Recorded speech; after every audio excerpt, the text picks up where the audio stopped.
দুনিয়ার টেনশন এবং পরকালের টেনশন সব দূর হয়ে যাবে যদি কেউ বেশি বেশি দরুদ পাঠ করে। এটা হাদিস থেকে বললাম। আর গুনাহ, আমল নামায় যে গুনাহগুলো আছে এগুলোও মিটে যাবে যদি কেউ বেশি বেশি দরুদ পাঠ করে।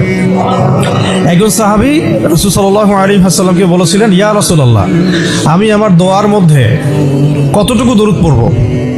আমি কি 4 ভাগের 1 ভাগ দরুদ পড়ব? নবীজি বলেছেন সাল্লাল্লাহু আলাইহি ওয়াসাল্লাম, তুমি পড়তে পারো, চাইলে আরো বাড়াতে পারো, বাড়ালে তোমার জন্য উত্তম। ইয়া রাসূলুল্লাহ, আমি কি তাহলে 3 ভাগের 1 ভাগ দরুদ পড়বো আর 2 ভাগ দোয়া করব? নবীজি বললেন, করতে পারো, বাড়ালে তোমার জন্য উত্তম। ইয়া রাসূলুল্লাহ, আমি কি তাহলে অর্ধেক দরুদ পড়বো আর অর্ধেক দোয়া করব? নবীজি বলছেন, বাড়ালে উত্তম, চাইলে করতে পারো।